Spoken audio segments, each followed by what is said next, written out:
తిరుపతి జిల్లా నాయుడుపేటలోని doctor BR Ambedkar విగ్రహం వద్ద వైఎస్ఆర్ కాంగ్రెస్ పార్టీ ఆధ్వర్యంలో కొనసాగుతున్న డిఎస్సి రిలే నిరాహార దీక్షలు శనివారం 3వ రోజుకు చేరుకున్నాయి. ఈ కార్యక్రమానికి ముఖ్య అతిథులుగా మాజీ మంత్రి ఉమ్మడి నెల్లూరు జిల్లా వైఎస్ఆర్సీపీ కాంగ్రెస్ పార్టీ అధ్యక్షులు కాకాని గోవర్ధన్ రెడ్డి, తిరుపతి పార్లమెంట్ సభ్యులు గురుమూర్తి హాజరై దీక్షా శిబిరాన్ని సందర్శించారు. ఈ సందర్భంగా కాకాని గోవర్ధన్ రెడ్డి, తిరుపతి ఎంపీ గురుమూర్తి మాట్లాడుతూ రాష్ట్రంలో నిర్వహించిన డిఎస్సి నియామక ప్రక్రియలో అనేక అక్రమాలు, అవకతవకలు చోటు చేసుకున్నాయని ఆరోపించారు. ఈ వ్యవహారంపై సిబిఐతో సమగ్ర విచారణ జరిపించాలని వారు డిమాండ్ చేశారు.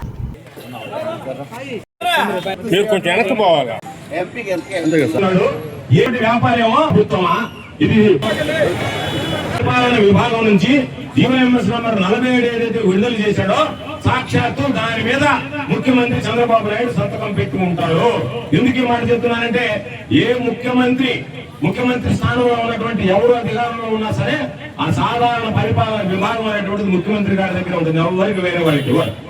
జగన్మోహన్ రెడ్డి గారి దగ్గర ఉన్నప్పుడు అసెంబ్లీ సమావేశాలు జరిగేటప్పుడు ఆయన సమాధానం చెప్పలేడు కాబట్టి వాటికి సంబంధించి లేదా ఏదైనా డిబేట్ లేదా స్టేట్మెంట్ ఇవ్వాలంటే ఇబ్బందికరంగా ఉంటుంది. కాబట్టి అతి ప్రధానమైనటువంటి ఆ జనరల్ అడ్మినిస్ట్రేషన్ ఏదైతే ఉందో సాధారణ పరిపాలన విభాగం నాకు అప్పు చెప్పేవాడు జగన్మోహన్ రెడ్డి గారు. అటువంటి పరిస్థితుల్లో ఏదైనా సరే ప్రశ్నకు సమాధానం చెప్పాలన్నా సరే ఫైల్ నేను ఆయనకి పంపించేవాడిని. ఆయన సంతకం పెట్టిన తర్వాతనే ఏది మాట్లాడాలన్నా, ఏది చేయాలన్నా, ఏ స్టేట్మెంట్ ఇవ్వాలన్నా ఆయనకు సంబంధించినటువంటి శాఖ కాబట్టి ఆయన అనుమతి తీసుకొని నేను మాట్లాడేవాడిని. అటువంటి చంద్రబాబు నాయుడు నాకు సంబంధం లేదన్నట్టుగా, ఏమీ పొరపాటు జరగలేదన్నట్టుగా, అసలు ఎక్కడా కూడా మోసాలు లేవు, మీరు మాట్లాడేటువంటి ఈరోజు 3 రోజులుగా రోడ్డు ఎక్కి నిరాహార దీక్షలు చేస్తుంటే, అనేక రకాలైనటువంటి నిరసన దీక్షలు చేపడుతుంటే ఈ ప్రభుత్వానికి చెవిటి వాడి ముందు శంఖం వదిలినట్టుగా ఉంది. ఉన్నటువంటి లోకేష్ చెము కుట్టినట్టుగా లేదు అంటే మీ తోలు ఎంత మందంగా మారిపోయిందని చెప్పడానికి ఇది ఒక ఉదాహరణ అని చెప్పి సందర్భంగా తెలియజేస్తున్నాం. కాబట్టి ఆ తోలు మందం ఏదైతే చెప్పేసుకెళ్తున్నారు, నేను సవాలు విసురుతున్నా. ఈ రాష్ట్రంలో ఏ తెలుగుదేశం వాడైనా సరే పోలీసు వాళ్ళు లేకుండా దమ్ము ధైర్యం ఉంటే నేరుగా వైఎస్ఆర్ కాంగ్రెస్ పార్టీ వాడితో కలబడిపోతున్నారండి. మీకు చేతగాక, మీరు రాలేక, మీకు ధైర్యం లేక ఒక 10 మంది పోలీసులు చేసుకొచ్చి వారిని అండగా పెట్టుకుని మా టెంట్లు లాగేసి విజయవాడలో ఓడుగులతో కొట్టి అదేవిధంగా రాజధాని చేయడం కాదు. మీకు ధైర్యం ఉంటే మా వాళ్ళు ఒక్కరోజు దీక్షలో కూర్చోబోయేవాళ్ళు కాదు, అక్కడే ఉండేటువంటి వాళ్ళం. మీలాగా అధికారం ఉంటే జనాల్లో, అధికారం లేకపోతే పారిపోయేటువంటి వాళ్ళం కాదు. అధికారం ఉన్నా లేకపోయినా సూళ్ళూరుపేటలో సంజీవయ్య ఏ విధంగా అయితే కనిపెట్టుకుని ఉన్నాడో అధికారం ఉంటేనే పోలీసులు అడ్డు పెట్టుకొని వచ్చేవాళ్ళం కాదు. కాబట్టి ఇప్పటికైనా చంద్రబాబుకు వయసు వచ్చింది, కానీ బుద్ధి మాత్రం పెరగాలి. చంద్రబాబుకు వయసు పెరుగుతుంది కానీ బుద్ధి జ్ఞానం పెరగడం లేదు. కాబట్టి బుద్ధి తెచ్చుకుని ఈరోజు ధాన్యం పాప రైతులు చాలా మంది ఉన్నారు, ధాన్యం వచ్చింది. చంద్రబాబు ఏం చెప్పాడు, యూరియా వేస్తే క్యాన్సర్ వస్తుంది కాబట్టి యూరియా వాడకూడదన్నాడు. పాపం బ్లాక్ మార్కెట్ లో ఎక్కడెక్కడో తెచ్చుకుని తీశారు. పండించిన తర్వాత ఏమన్నాడు, నేనే అసలు బియ్యం తిన్నాం కాబట్టి మీరు బియ్యం పండించి ఏం లాభం, మీరు ధాన్యం వరి పండిస్తే ఊరుకుంటారు అన్నాడు. చంద్రబాబు నాయుడు కోటీశ్వరుడు, అర్జున నాయుడు కోటీశ్వరుడు కాదు కానీ చంద్రబాబు నాయుడు తండ్రి చంద్రబాబు నాయుడు కోటీశ్వరుడు. కాబట్టి నువ్వు కోటీశ్వరుడు కాబట్టి బంగారు కొడుకుంటావో మాకు తెలియదు, కానీ మేమందరం పేదవాళ్ళం, మధ్యతరగతి కుటుంబాలు అందరూ కూడా వరన్నం తిరిగి బ్రతికేటువంటి వాళ్ళ తెలియజేస్తుంది. అందుకనే నువ్వు వరి ఎవరు తింటారు, వరి ఎక్కడికి పోతున్నావు, వరి పంట చేతికి వచ్చింది, 4.5 నెలల రైతు కష్టపడి పండించాడు.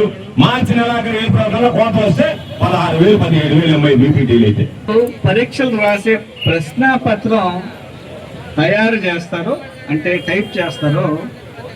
వాళ్ళే ఎగ్జామ్ రాసి వాళ్ళకే పరీక్షల్లో మొదటి ర్యాంక్ వచ్చింది. దాన్ని గుర్తించి మెరిట్ లిస్టుల నుంచి వాళ్ళని పేర్లు తొలగించి 2వ మెరిట్ లిస్టు ప్రకటించడం జరిగింది. దీనివల్ల మనందరం చూస్తూ ఉంటాం, మన బిడ్డలను చదివించాలంటే ఎంత కష్టపడతాం. వాళ్ళు కూడా రాత్రి పగుళ్ళు కష్టపడి రకరకాల కోచింగ్ సెంటర్లకు వెళ్ళి ఎంతో వ్యయ ప్రయాసాల కోసం ప్రిపేర్ అయ్యి ఎగ్జామ్ రాస్తారు. అలాంటి ఎగ్జామ్ పేపర్ లీక్ అయిపోతే సో ఎంత బాధ ఉంటుంది. సో ఎంతోమంది, ఇప్పుడు నిన్న కూడా తిరుపతిలో ఒక ప్రముఖ డాక్టర్ యొక్క కూతురు చనిపోయింది. ఏమనంటే ఎగ్జామ్ పేపర్ లీక్ అవ్వడం.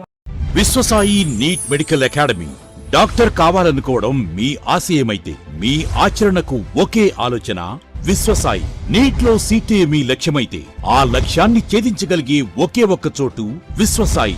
విద్యార్థుల ఆశయాన్ని, తల్లిదండ్రుల కలలు నిజం చేసుకోవడానికి నిజమైన మార్గమే విశ్వసాయి నీట్ మెడికల్ అకాడమీ. ఎందుకంటే స్థాపించిన సంవత్సరం నుంచి ఎందరో విద్యార్థుల్ని డాక్టర్లుగా మార్చి వారి ఆశయాన్ని చేరువ చేసిన విద్యా సంస్థ విశ్వసాయి.